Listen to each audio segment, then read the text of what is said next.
जी, प्रणाम। मैं शुभम जायसवाल। मैं बनारस का रहने वाला हूँ। आज काफ़ी दिनों से, लगभग 1 महीने से मेरे बारे में news channel, social networking sites और बड़े-बड़े नेताओं के प्रेस कॉन्फ्रेंस में मेरे बारे में बोला जा रहा है कि मैंने जहरीली सिरप बेची है, जहरीली दवाओं का मैं क्रय विक्रय किया हूँ। मेरे द्वारा दवा बेची गई दवाओं से बच्चों की मौत हुई है, मासूम बच्चों की मौत हुई है। और भी काफ़ी तरीके की बातें फैलाई जा रही हैं। यहाँ तक कि सदन में भी ये बात बोला गया है कि यूपी में और बनारस में मेरे द्वारा ऐसी ऐसी दवाओं का विक्रय किया गया है जो कि प्रतिबंधित है, नकली हैं और नशीली हैं, और ऐसी दवाएं जो जिनसे बच्चों की मौत हुई है। तो जी, मैं आप सभी को ये बताना चाहता हूँ कि ये सारी बातें झूठ हैं। माननीय अखिलेश यादव जी, जो कि समाजवादी पार्टी के राष्ट्रीय अध्यक्ष हैं, उन्होंने भी इस पे टिप्पणियां की हैं। उनके अलावा भी बहुत से नेता लोग ऐसा बोल रहे हैं कि मैंने जहरीली सिरप बेची है, बच्चों की मौत हो गई है, या खांसी हो तो आप सिरप मत पीजिए। जी, ऐसी इस तरीके की बहुत सी बातें हुई हैं। आप सभी को मैं ये बिल्कुल क्लियर करना चाहता हूँ कि ये सारी बातें झूठ हैं। मेरे द्वारा ऐसा कोई कार्य नहीं किया गया है। आप देखिए कि ये है फेंसिडिल कफ सिरप। ये एबट हेल्थ केयर का आता है। एबट हेल्थ केयर एक मल्टीनेशनल कंपनी है। जी, आपको मैं बता दूं कि फेंसिडिल कफ सिरप ना ही प्रतिबंधित है, ना ही जहरीली है, ना ही किसी भी तरह की नारकोटिक श्रेणी में आती है। आप, मेरे पास डॉक्यूमेंट्स हैं इससे रिलेटेड जो भारत सरकार ने जारी किए हुए हैं। ये एक सामान्य श्रेणी की दवा है जिसको कफ होने पे यूज करते हैं। आपको मैं ये भी दिखाना चाहता हूं, जो बच्चों की मौत हुई थी,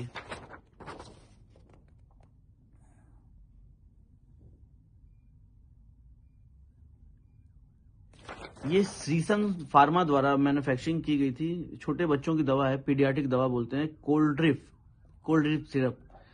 ये इन दवाओं को पी के बच्चों की मौत हुई थी। इसमें उतना डिटेल मुझे नहीं पता है, बट वो दवा और फेंसिडिल और ये कोल्ड ड्रिप दोनों डिफरेंट दवाएं हैं।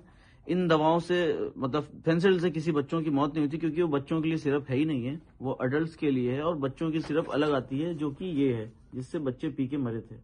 तो माननीय अखिलेश यादव जी, माननीय नेता, मैं आप सभी को ये बताना चाहता हूं कि कृपा करके इस तरीके की राजनीति ना करें, और ना ही लोगों को आप भ्रम में डालें कि यूपी में या बनारस में ऐसी सिरप बेची गई जिनसे बच्चों की मौत हो गई थी। जी, आपको मैं बता दूं कि फेंसिडिल कफ सिरप की जो मैन्युफैक्चरिंग होती है, मैं आपको पूरा डिटेल बताना चाहता हूं कि इसको भंडारण, आपको तो पहले बता दूं, किसी तरीके का ऐसा गवर्नमेंट का कोई रूल नहीं है कि इसकी कोई लिमिट है, इसको भंडारण करने की लिमिट है या इसको क्रय विक्रय करने की लिमिट है। इसकी बेचने की विधि, हमने काम करने से पहले ड्रग डिपार्टमेंट में आरटीआई डाला था, जिससे हमें रिप्लाई आया था। इसको बेचने का तरीका उन्होंने ये बताया था कि लाइसेंस धारियों को माल बेचना है, और उनका सारा भुगतान जो है, जो उससे रिलेटेड पेमेंट है, वो सिर्फ बैंक से ही करना है। ये हमें उन्होंने डिटेल दिया था। मेरे द्वारा जो भी क्रय विक्रय किए गए सब ड्रग एक्ट को फॉलो करते हुए किए गए। किसी भी तरीके ड्रग एक्ट का वायलेशन हमने नहीं किया है। आपको बता दें कि कंपनी इसको कैसे बनाती है। कंपनी बनाती है तो इसमें जो कोडिन फॉस्फेट होता है, कोडिन फॉस्फेट का कोटा भारत सरकार के अंडर में, मिनिस्ट्री ऑफ फाइनेंस के अंडर में एक डिपार्टमेंट होता है, CBN, central bureau of narcotics, जो इसका कोटा कंपनियों को अलॉट करता है। सारी कंपनियों को वही कोटा अलॉट करते हैं, कोडिन का कोटा अलॉट करते हैं। मानिए एग्जांपल की 5 किलो कोटा एबट हेल्थ केयर ने खरीदा, उससे उन्होंने 5 लाख बोतल मैन्युफैक्चरिंग की फेंसिडिल की, तो वो उसका ब्यौरा भी भारत सरकार को बेचने से पहले देते हैं कि हमने ये कोटा लिया तो इससे 5 लाख बोतल फेंसिडिल कफ सिरप का मैन्युफैक्चरिंग किया है। तो आप बताइए कि अगर वो 5 लाख बोतल का जब मैन्युफैक्चरिंग करके डिटेल का भारत सरकार को दे रहे हैं, तो माल बना के बेचेंगे ही। माल फिर वो बिल करते हैं हमारे जैसे डिस्ट्रीब्यूटर्स को। आपको बता दें कि इंडिया में इकलौते हम अकेले डिस्ट्रीब्यूटर नहीं थे, अकेले हम बेचने वाले नहीं थे। बनारस, झारखंड में मेरे पास था साइली टेरर्स के नाम से, दिल्ली में एक फर्म थी, उत्तराखंड में एक फर्म थी, MP में एक फर्म थी। इस तरीके से और भी काफी जगह कई फर्में थी जहां पे कंपनी फेंसिडिल बिल करती थी। और गाजियाबाद में पकड़े गए माल में हमारे यहाँ का कोई माल नहीं था, साइली टेरर्स का कोई माल नहीं था। सोनभद्र में साइली टेरर्स का कोई माल नहीं पकड़ा गया। रांची में साइली टेरर्स का कोई माल नहीं पकड़ा गया। तीनों जगहों का माल जो था वो दिल्ली का था। उस पर बैच नंबर, एक्चुअली क्या होता है, दवाओं पे बैच नंबर मेंशन होता है, जिससे आप पता कर सकते हैं या कोई भी डिपार्टमेंट पता कर सकता है कि ये माल किस जगह का बिल हुआ है। तो ये माल झारखंड से ना होकर दिल्ली का माल बिल किया हुआ था, दिल्ली की कुछ पार्टियां हैं उनके नाम पे बिल हुआ था। लेकिन मैं ये नहीं समझ पा रहा हूं कि जो भी कार्रवाई की जा रही है सिर्फ और सिर्फ मेरे ऊपर की जा रही है, जबकि मेरे द्वारा ये तरीके इस तरीके कोई कार्य, ये जो डॉक्यूमेंट्स अभी जो आप देख रहे हैं ये मेरे द्वारा ही गवर्नमेंट को दिया गया था।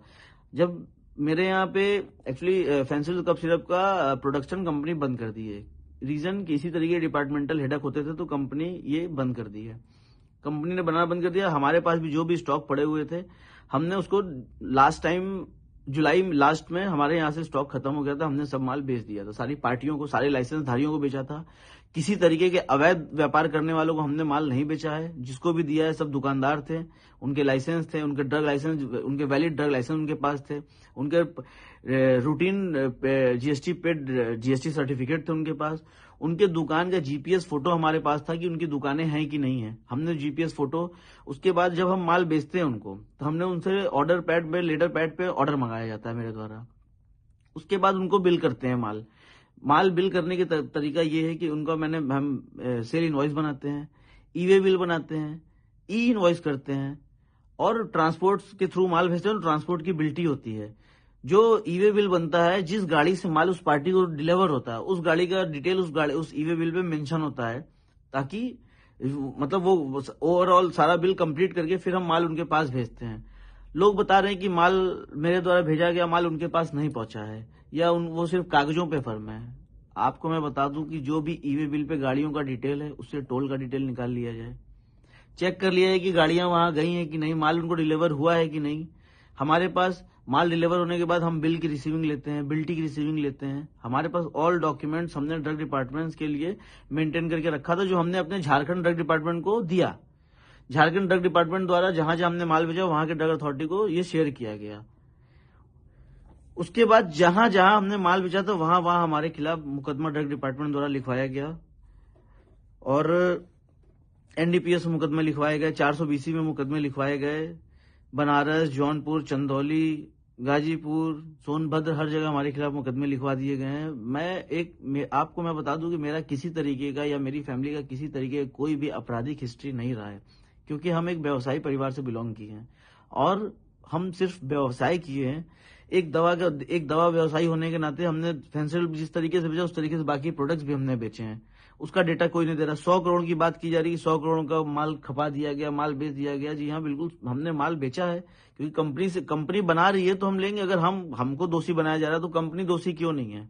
जिस तरीके से कंपनी ने हमको माल दिया उस तरीके से हमने आगे पार्टियों को बेचा है और किसी को भी हमने माल बेच दिया, हम उनसे पेमेंट लेने के हकदार है ना, कि वो माल का क्या कर रहे हैं उसका डिटेल हम नहीं दे सकते हैं या हम नहीं ले सकते हैं उनसे। गाजियाबाद, सोनभद्र में भी मुकदमा हमारे खिलाफ लिखा दिया गया। गाजियाबाद में आपको बता दें कि गाजियाबाद में जो भी अभियुक्त पकड़ा गया माल के साथ, सौरभ त्यागी से मेरा कोई संबंध नहीं था, लेकिन ड्रग डिपार्टमेंट्स के कुछ अधिकारी जबरदस्ती मेरा नाम लिखवा दिए थे, क्योंकि वो मुझसे पैसे की डिमांड करते थे और मैंने पैसे देने से हमेशा मना किया, क्योंकि पैसे वो देते हैं जो गलत काम करते हैं। मेरे द्वारा किसी तरीके कोई गलत काम नहीं किया गया था। ड्रग डिपार्टमेंट्स के बड़े अधिकारी जो है उन्होंने जबरदस्ती मेरा नाम वहां फोन करके लिखवाया। बनारस में ड्रग डिपार्टमेंट के अधिकारी मेरा नाम जबरदस्ती फोन करके लिखवाया लखनऊ से। मेरे द्वारा किसी तरीके का काम नहीं किया। बाकी जितनी गाजियाबाद में माल पकड़े गए, गाजियाबाद में किसी तरीके की कोई जांच नहीं हो रही। क्यों नहीं हो रही आप बताइए? गाजियाबाद में माल पकड़ा गया अवैध तरीके से, वहां कोई एसआईटी नहीं बनी। वहां एसआईटी बनी है तो जांच वो हमारी कर रही है, वहां किसी तरीके की जांच नहीं कर रही है। दिल्ली की फर्मों की जांच नहीं चल रही है, मध्य प्रदेश की फर्मों की जांच नहीं चल रही है, उत्तराखंड की फर्मों की जांच नहीं चल रही है, जांच सिर्फ हमारी चल रही है। ऐसा हमें समझ में नहीं आ रहा है कि ऐसा मेरे साथ क्यों किया जा रहा है।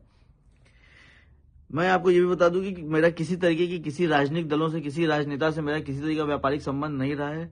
नॉर्मल भी किसी तरीके का मेरा किसी संबंध नहीं रहा है। फोटो वीडियो के बारे में मुझे नहीं पता उतना।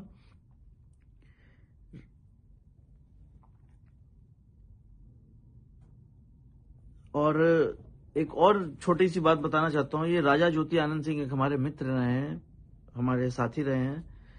1 साल पहले उनकी मृत्यु हो गई थी। उसमें उनके फैमिली वाले मेरे ऊपर एलिगेशन लगा रहे थे कि हमने उनको जहर दे दिया है, कॉफी में जहर दे दिया। और ये मैं आपको बता रहा हूँ कि इस तरीके कोई काम मेरे द्वारा नहीं किया गया था। उस टाइम भी मैंने बोला था, डिपार्टमेंट्स के सामने जाके मैंने सब चीज बताया था। और सब चीज उनका पोस्टमार्टम हुआ था, उसमें भी सब क्लियर हो गया था। विसरा रिपोर्ट आई थी, उसमें आया था कि वो शराब के सेवन की वजह से उनकी डेथ हुई थी। उनकी तबीयत एक्चुअली परमानेंटली खराब थी उस टाइम। और उनके घर वाले हैं, उनके कुछ रिलेटिव, उनके जीजा, उनके पिताजी हमसे बहुत पैसे की डिमांड की लगभग, जो मैंने नहीं दिए, क्योंकि वो मुझे धमकी देके पैसे मांगते थे कि तुमको इसमें फंसा देंगे अगर पैसे नहीं दोगे तो।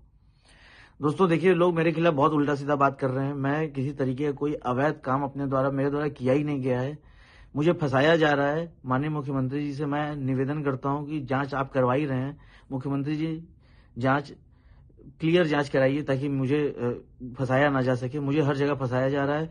बाकी सारी पार्टियों को ये डिपार्टमेंट वाले बचा रहे हैं और सिर्फ मुझे फंसा रहे हैं। मैं आपसे निवेदन, माननीय अखिलेश यादव जी से मैं निवेदन करता हूं कि कृपा करके गलत बातें आप ना बोलें। आप बड़े हैं, आप गार्जियन हैं, आप सीनियर हैं, और ये जो है कि एमपी और ये दोनों अलग हैं। मैं निवेदन करता हूं कि सदन में गलत बातें ना फैलाएं, और किसी तरीके की मैंने ऐसा कोई कार्य नहीं किया जो अवैध हो। मैंने डिटेल, अगर इस पे नारकोटिक्स प्रोडक्ट की होता और एनारक्स होता तो मैं इसका क्रय विक्रय कभी जिंदगी में नहीं करता। मुझे बहुत परेशानी हो रही है, मैं बहुत झेल रहा हूं, और मैं इसलिए हटा बढ़ा हूं क्योंकि देखिए, मैं एक व्यवसायी हूं। मैं कभी पुलिस फौजदारी केस जेल मैंने नहीं देखा है, और पुलिस का नाम सुन के सबको डर लगता है। हम छोड़िए, मेरे साथ सारे व्यापारी परेशान है, सबको प्रताड़ित किया जा रहा है, सबको परेशान किया जा रहा है, मुकदमे उल्टे सीधे लिखे जा रहे हैं। ऐसा हमारे द्वारा कुछ नहीं किया गया, ना मेरे द्वारा ना मेरे व्यवसायियों के द्वारा। हमने एक नॉर्मल दवाओं की क्रय और विक्रय विधि पूर्वक की है, सारे कागजात के साथ की है, और किसी तरह की कोई सेल फर्में हमारे द्वारा नहीं बनाई गई हैं। जिन दुकानदारों को हमने माल बेचा है, जिस टाइम हम माल बेचते थे, वो दुकान उस टाइम एग्जिस्ट करती थी। मेरे पास उसके एविडेंस है, मेरे पास उसके प्रूफ हैं। और मैं चाहता हूं, माननीय मुख्यमंत्री से मैं दोबारा निवेदन करना चाहता हूं कि कृपा करके इसकी स्पष्टीकरण, इसकी जांच आप करा रहे हैं, मुझे पता है, लेकिन कृपा करके इसमें आप इस तरीके की जांच ना कराएं जिसमें हम दोषी हों, क्योंकि हम दोषी नहीं हैं माननीय मुख्यमंत्री जी। और ये जो भी लोग ये आपको फैला रहे हैं या बोल रहे हैं, ऐसा कुछ भी नहीं है। आप इसकी जांच करा लीजिए, और हमें हमारी मदद करिए। आपसे उम्मीद है, आप न्याय करते हैं हर जगह, और हम चाहते हैं कि आप हमारी मदद करिए मुख्यमंत्री जी। प्रणाम।